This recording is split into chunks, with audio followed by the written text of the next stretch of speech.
It's curious how, even when everything seems fine, the mind insists on creating dark scenarios that rob us of sleep. Have you ever noticed that? Sometimes, all it takes is a small hiccup, an unexpected silence, an unanswered message, a delayed result, and there it goes. The heart races, thoughts spiral, and peace slips through our fingers. But is constant worrying the same as being prepared? Or is worry just a disguised form of lack of faith? How many times have you lost an entire day trying to solve something that hasn't even happened? Worry is cunning. It convinces, dominates, and traps. But there's a different path reserved for those who learn to let go, trust, and breathe deeply.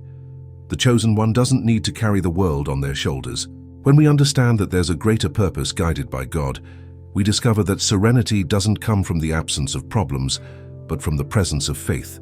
Today, you'll discover how to transform your worries into fuel for spiritual and emotional growth. You'll learn to press the pause button on your mind, release control, and experience a peace that the world doesn't understand, but the heart recognizes.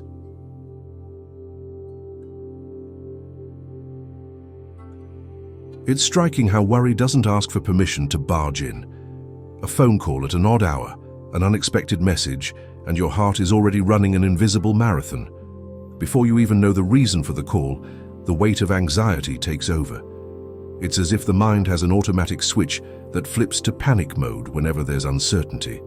And let's be honest, we've all been there. Lack of control is fertile ground for restlessness, and that's exactly where faith is tested. The curious thing is that often the problem isn't even that big, but the mind turns a grain of sand into a mountain. It's in that moment we realize how much we depend on God to maintain inner balance. The chosen one must remember that peace isn't a product of circumstances, but of a decision. When the soul learns to breathe deeply and say, "Lord, I trust in you," something shifts. The heart slows down and clarity returns. It's the first step to turning worry into trust, a small but powerful step that can change the course of an entire day. There comes a moment when everyone needs to press the pause button. You can choose between two roads, letting worry rule the day or placing everything in God's hands. That's the turning point. Faith doesn't eliminate the problem, but it changes how we face it. When the mind wants to race, the soul needs to learn to be still. It's like saying, "I know I'm not in control, but I trust the one who is." And that choice isn't a one-time thing, it's daily, almost a spiritual exercise. From that point, something powerful begins to happen. When we consciously choose to rest, wisdom flows, ideas clarify, and the weight dissolves. Have you noticed how, after praying sincerely, everything feels lighter? Surrender isn't giving up, it's active trust. It's the courage to let go of control and allow the Creator to do what only He can. The chosen one understands that peace is a decision renewed each morning. And believe me, the more you practice it, the more natural it becomes, until the heart learns to rest, even when the world outside insists on rushing. Worrying is like rocking in a rocking chair. There's movement, but no progress. It perfectly captures what happens when we're trapped in repetitive thoughts. The mind works non-stop, the body wears out, and at the end of the day, nothing has changed. It's an empty effort that only drains energy and hope. The chosen one must understand that overthinking isn't the same as acting, and that true productivity comes from peace, not haste. When we surrender our thoughts to God, we discover the power of silence and serenity. It's in that space of calm that answers begin to emerge. Worrying gives a false sense of control, but in reality it's fear disguised as care. So the next time something unsettles you, instead of circling the same issue, take a deep breath, pray, and write down one practical action that depends only on you. Do what's possible and leave the rest in divine hands. That's where worry loses its grip, because active faith leaves no room for chaos. Few stories reveal as much about the human soul as that of Martha and Mary. Martha was there running back and forth trying to handle everything, while Mary chose something that to human eyes seemed unproductive, sitting at Jesus' feet. And it's curious how, even today, many of us live like Martha, busy, exhausted, overwhelmed, believing that constant motion is a sign of worth. But Mary understood a secret few grasp: Rest in God's presence is the true source of strength. This story isn't about work versus spirituality, but about priorities. God doesn't condemn effort, but He wants to teach us the difference between acting with anxiety and acting with purpose. There's a quiet greatness in pausing, listening, and simply being. The chosen one must understand that it's not the noise of hands that draws divine favor, but the stillness of the heart. And when you learn to listen before running, every action becomes more effective, every step lighter, and the weight of life finally begins to dissolve.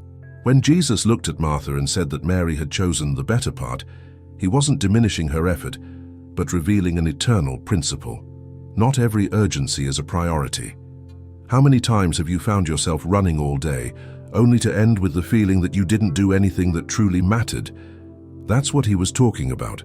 Jesus invites us to invert the world's logic, putting the spiritual before the practical, the eternal before the immediate. The chosen one understands that true strength comes from God's presence, not from rushing. The lesson is simple but profound. Those who prioritize time with the Creator never waste time. Jesus acknowledged that life is full of responsibilities, but also reminded us of something essential. He has already overcome the world. That changes everything. It's not about escaping tasks, but carrying them with a peaceful heart. By placing God at the center, chaos loses its power and clarity takes its place. And that's when the weight of "I have to" transforms into the light "I want to be with Him," where rest stops being a luxury and becomes faith in action. Anxiety is subtle. It creeps in, disguises itself, and before we know it, we're suffocating. Martha was standing before Jesus, but her mind was elsewhere. That's the portrait of worry.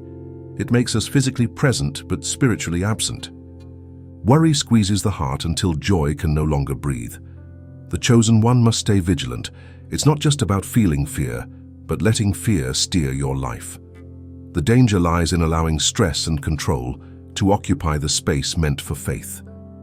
When worry dominates, vision blurs, relationships wear thin, and even small joys lose their shine. But there's an antidote: recognizing the moment and saying no. Saying no to the mind that wants to race, to the ego that wants to control, and to the fear that wants to reign. Instead, choose to breathe deeply and return to the essential, God's presence. That's where the heart realigns and the weight lifts, because where faith enters, worry simply has no room. To understand better, consider the example of a mother who lives worried because her son is in the military, far from home and in constant danger. Every news report is a trigger, every silence a torment. Sleepless nights, prayers laced with fear, and always on high alert, as if she could protect her son through the sheer force of worry. How many mothers, fathers, and loved ones live like this, trying to control the uncontrollable? When faith is replaced by anguish, the heart grows weary and the spirit fragile. It's at that moment we must shift focus, trade fear for faith, worry for prayer. The chosen one learns that the power of faith isn't in controlling the future, but in resting, knowing God is already there before the day even begins. There's a chasm between worrying and worshipping, and that chasm is called trust.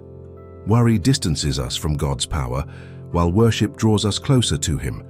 When we take our eyes off the problem and fix them on the Creator, the perspective shifts. It's like swapping a foggy lens for clear vision. The heart that worships doesn't pretend everything is fine. It simply chooses to trust even when it doesn't understand. And in that choice, a miracle quietly begins to sprout. You must understand that worship is the most powerful act of spiritual resistance. When your lips say God is faithful, the heart remembers it's never alone. And the worry, once a scream, transforms into a song. Imagine a red balloon and place inside it all your worries, every fear, doubt, and thought that insists on stealing your peace, and then release it into the sky, letting it float away until it disappears. It seems symbolic, almost childlike, but it carries profound wisdom. It's an act of surrender. It's like saying, God, I can't, but you can. And that gesture, repeated with faith, teaches the heart to let go of control it never had. Releasing that balloon isn't giving up, it's trusting. When you learn to let go, The empty space is quickly filled with peace from above, light, serene, and transformative. There's a divine strength hidden in the act of resting, not the rest of the body, but of the soul, the kind that comes when we stop fighting the invisible. Sitting at Jesus' feet is the antidote to a weary mind.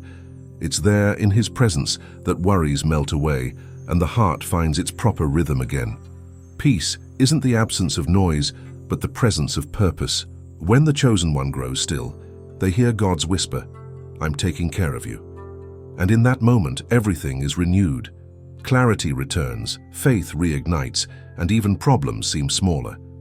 The weight of anxiety doesn't just hold us back from moving forward, it keeps us from savoring the small things, a hot coffee, a hug, a sunset. Letting go of the weight opens space for a fresh start, a decision to live lightly. Those who trust in God rest, and those who rest flourish. That's how the soul finds balance, between what the hands do and what the heart surrenders.